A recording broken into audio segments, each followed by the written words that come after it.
मी श्रद्धा टपाल. टिडवा न्यूजमध्ये आपलं हार्दिक स्वागत. चला पाहूयात आजच्या काही ठळक घडामोडी. संत भगवान बाबा मल्टीस्टेट कोऑपरेटिव्ह क्रेडिट सोसायटीमधील कोट्यावधीच्या गैरव्यवहार प्रकरणी बालमटाकळी येथील सामाजिक कार्यकर्ते मधुकर पाटेकर यांनी बालमटाकळी ते बोधेगाव अर्धनग्न अवस्थेत बोधेगाव पोलीस चौकीपर्यंत आंदोलन केले. याबद्दल सविस्तर वृत्त असं की शेगाव पोलीस स्टेशनला कुठलीच कारवाई होत नसल्याने ठेवीदार तसेच सेव्हिंग अकाउंटमध्ये पैसे असलेले हजारो गुंतवणूकदार अडचणीत आले. त्यामुळे आज बालमटाकळी येथील सामाजिक कार्यकर्ते मधुकर पाटेकर यांनी बालमटाकळी ते बोधेगाव अर्धनग्न अवस्थेत बोधेगाव पोलीस चौकीपर्यंत आंदोलन केले.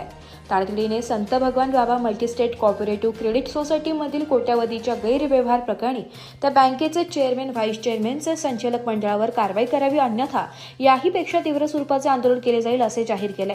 विशेष म्हणजे या कोऑपरेटिव्ह संस्थेचे उद्घाटन भगवानगडाचे महंत नामदेव शास्त्री यांच्या हस्ते झाले होते. तेव्हा त्यांनी चेअरमॅन व संचालक मंडळाला स्पष्ट सांगितले होते की या संस्थेला आपण संत भगवान बाबांचे नाव दिलेले आहे, त्यामुळे ठेवीदारांची हित जोपासा, कुठलाही गैरप्रकार करू नका. मागील 1 महिन्यापासून चेअरमॅन व्हाईस चेअरमॅनसह काही संचालक फरार आहे. सर्व शाखा बंद आहे. कर्मचारी ज्यांनी ठेवी आणल्या होत्या त्यांच्यावरही दबाव वाढत आहे. त्यामुळे 12 गजे नावाच्या कर्मचाऱ्याला नुकताच तीव्र स्वरूपाचा हृदयविकाराचा झटका आला असून बीडमधील रुग्णालयात तो दाखल झालाय.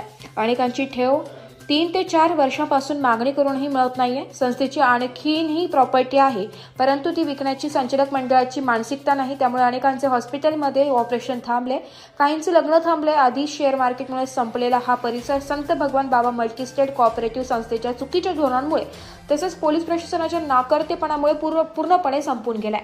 मागील 7 महिन्यांपासून या संस्थेवर शेगाव पोलीस स्टेशनमध्ये कारवाई होत नाही. तसेच श्रीरामपूर स्टेशनला गुन्हा दाखल झालाय. थातूरमातूर कारवाई झाली, आरोपी पकडले जात नाही. त्यामुळे या भामट्या फरार संचालकांचा खरा राजकीय आका कोण, यांना कोण पाठबळ देत आहे असा प्रश्न फसवणूक झालेल्या शेकडो गुंतवणूकदार आणि नागरिकांसमोर उपस्थित झालाय. या फसवणूक प्रकरणातील मास्टर माइंड मयूर रंगनाथ वैद्य आणि नितीन सोपानराव तुपे कुठे गायब झाले? उनको जामीन खा गई या आसमान निगल गया? पोलीस प्रशासन कशाची वाट पाहतंय का? कारवाईच्या कागदांवर कशाचं वजन आहे? टिटवाळा न्यूजसाठी प्रतिनिधी अविनाश देशमुख, शेवगाव. तडजोडी केल्यासारख्या वाटतात. त्याचप्रमाणे दुसरा एक महत्त्वाचा विषय आहे की आपल्या परिसरामध्ये भगवान बाबा नावाची एक मल्टीस्टेट आहे. शेकडो लोकांचे हजारो कोटी रुपये त्याच्यामध्ये अडकलेले आहेत. अक्षरशः माझ्यासह हे ठेवीदार स्वतः आम्ही अनेक वेळा नगर पोलीस अधीक्षकांना भेटलो, त्याचप्रमाणे शेवगाव पोलीस स्टेशनचे ते आहे मुटकुळेंना भेटलो, परंतु त्यांच्याकडून कुठलीही ठोस कारवाई झालेली नाही आणि अद्यापपर्यंत हे आरोपी मोकाट फिरतायत. यांना कुठंतरी वचक बसावा आणि पोलिसांची आरोपीशी असणारे लागेबंदी कुठेतरी जनतेसमोर यावेत या उद्देशाने आज हे मी अर्धनग्न आंदोलनात नेमकं प्रजासत्ताक दिनाच्या दिवशीच केलं. माझी एकच अपेक्षा आहे की यापुढे अशा प्रकारची गुन्हेगारी थांबवली पाहिजे. 6 महिन्यापासून आपले जे अधीक्षक साहेब आहेत गाडगे त्यांची भेट घेतली.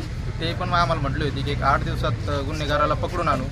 उलटं त्यांनी गुन्हेगाराला, आम्हाला तर असं वाटतं गुन्हेगाराला मदत करून पळण्यासाठी त्यांची मदत केलेलं असं माझं म्हणणं आहे की आम्ही 6 महिन्यापासून पोलीस स्टेशनला चक्रा मारतोय. आमची कुठलीही दखल न घेता श्रीरामपूर पोलीस स्टेशननी ती दखल घेतली आणि जी संस्था आहे ती शेवगाव पोलीस स्टेशनच्या अंडर येते. तिचं मूळ ठिकाण बालमटाकळी आहे. तिचं पूर्ण कार्यक्षेत्र बालमटाकळी बोधेगाव या ठिकाणपासून सुरुवात झालं. जे संचालक मंडळ आहे त्यापैकी 6 संचालक हे बालमटाकळीचे रहिवासी आहे आणि आम्हाला शेवगाव पोलीस स्टेशन म्हणतं का श्रीरामपूरला गुन्हा दाखल झाला, तुमचा गुन्हा तिथे ॲड करू.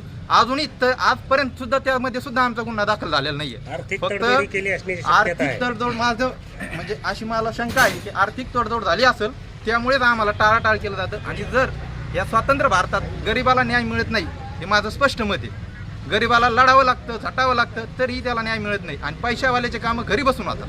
कोणत्या पतसंस्थेमध्ये आपण पैसे टाकले? श्री संत भगवान बाबा मल्टीस्टेट. तर या होत्या आजच्या काही ठळक घडामोडी. उद्या पुन्हा भेटू याच ठिकाणी. धन्यवाद.